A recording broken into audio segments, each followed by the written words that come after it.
Hello and welcome back to Bookish Brits. My name is Michelle, and as you can see from the title of the video, I wanted to do a quick video just sort of wrapping up my reading year. I know I'm only filming this halfway through December. I've got plenty of time to read more books and find new favorites, but I'm fairly confident that this list and the things that I'm going to be talking about today are not going to change too much.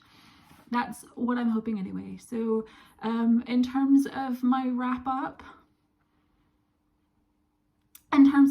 wrapping up, I'm going to give this video to you in, I think, 5 different parts. I'm going to talk about some of my favorite books this year, some of my new to me authors, the sort of different genres that I'm reading that I'm really enjoying. I'm going to talk a little bit about some of my favorite authors and what they've done this year, and then I'm going to talk very briefly about some of my surprises this year. So that's what's coming to you. In terms of my favorite books, I just haven't read as many books this year as normal, so I'm only going to give you 5 favorite books, but they are 5 of the most incredible books, so I'm really pleased with them. There's kind of a theme going with them in terms of 1, 2, 3 of them are verse novels, and I'll talk a little bit more about how much I've loved verse novels this year. But in no particular order, the 5 favorite books that I've read in 2020 include Run Rebel by Manjeet Mann.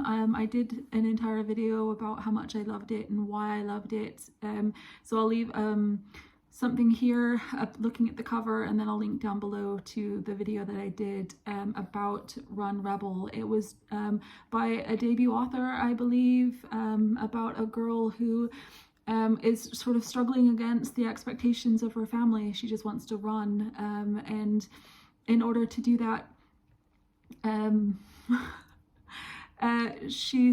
there's also things to do with like her parents, her family, her friendship group, a boy she's interested in. I loved it so much. It's told in verse and it was beautiful. I remember crying through some of it. It was just so very good. It felt really honest, and that's, I think, that really shone through in the different poems that Manjeet Mann was writing to tell this story.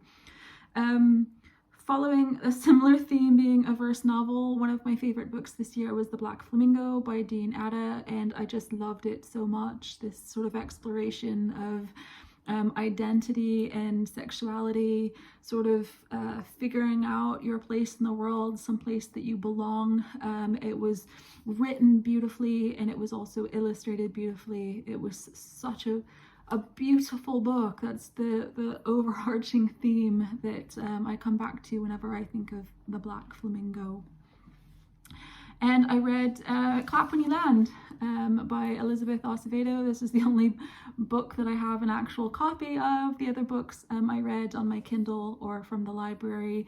But this is probably my actual favorite book. Like if I had to pick like my #1 favorite book that I read all year, it would be this one, Clap When You Land, about 2 girls dealing with the death of their father, and they realize that that actually they're sisters, and her father both I'm not going to get into it too much. It's such a beautiful book though, and there was so much about it. There were certain parts of it that dealing with the grief and this whole, you have a different family and a different life than I was aware of element. Just really, it really broke my heart in the absolute best way. So Elizabeth Acevedo is just such a consistently good author. All 3 of the books that I've read by her have been in my favorites of all time lists. So really good. I also read Hideous Beauty by William Hussey, which was an amazing book that has, I guess, similar themes in terms of grief at the start of Hideous Beauty. you have these two boys in a relationship. They're really cute together, and one of them dies in this tragic accident, and the story is about the other boy sort of coming to terms with that, and also trying to solve this mystery. It was so very, very good. It felt like it really just grabbed my heart and ripped it out of my chest as I was reading it, but in like a beautiful way, if that makes sense. It was really, really good. And I read Loveless by Alice Oseman. Again, I already made a video about how much I love Loveless and the reasons why I loved it, about this girl going off to university and friendship groups, finding a place to belong. There was a lot of elements to it, the exploration of her sexuality, of course.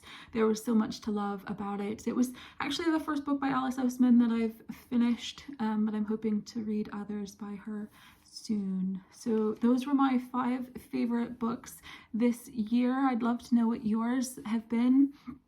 And when I initially sat down to write this list, I wanted it there to be 10, and those are the only 5 that really stood out for me. But I just wanted to highlight 5 other authors who were doing really wonderful, consistent things for me this year.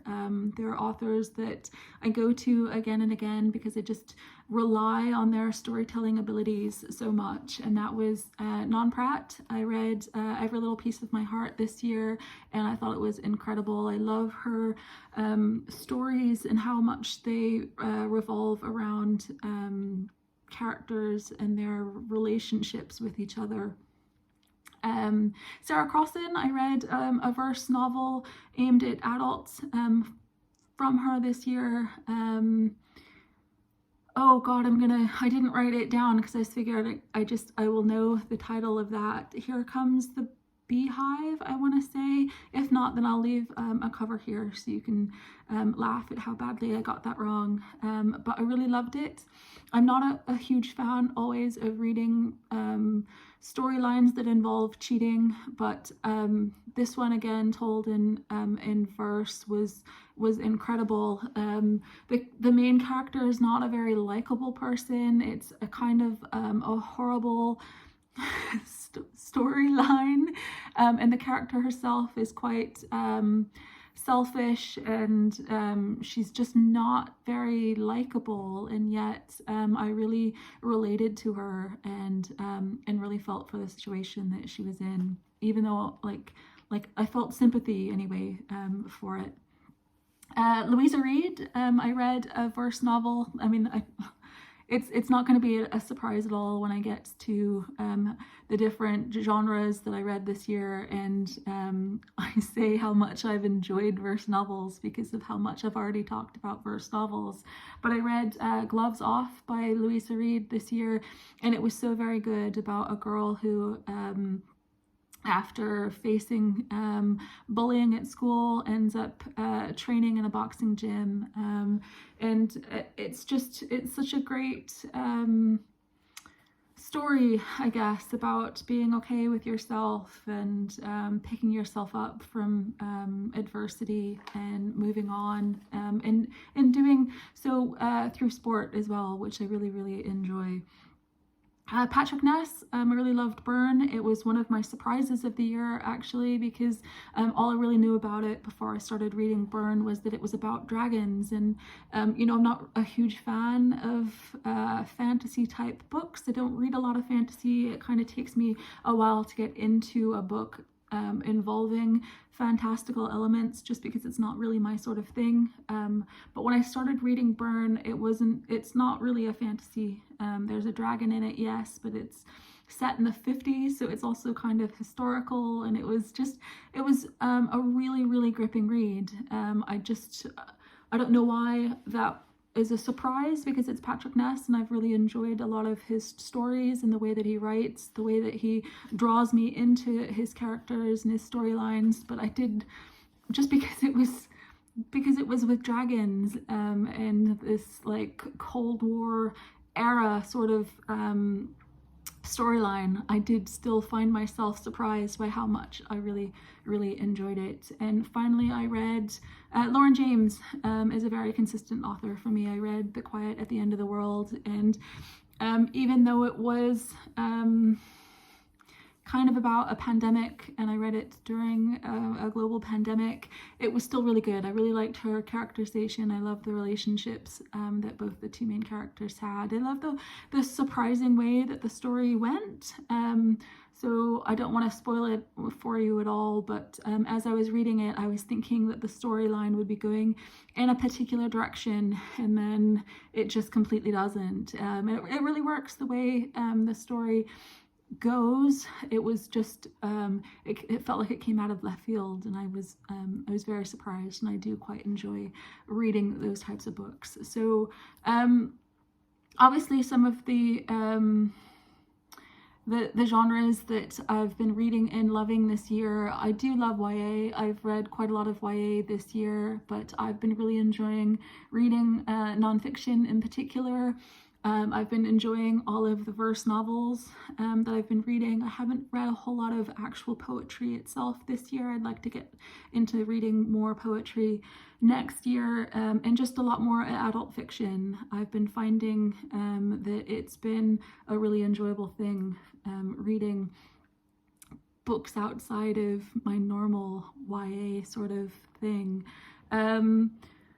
Two authors that were new to me at the beginning of the year who I've really enjoyed are Sally Rooney. I read Normal People and Conversations with Friends at the beginning of the year because of a book club that I joined, and I absolutely adore Sally Rooney now. I can't believe it's taken me, like, everyone was reading Normal People ages ago, and I only read it just before the BBC adaptation came out, and I watched that twice. It was so good.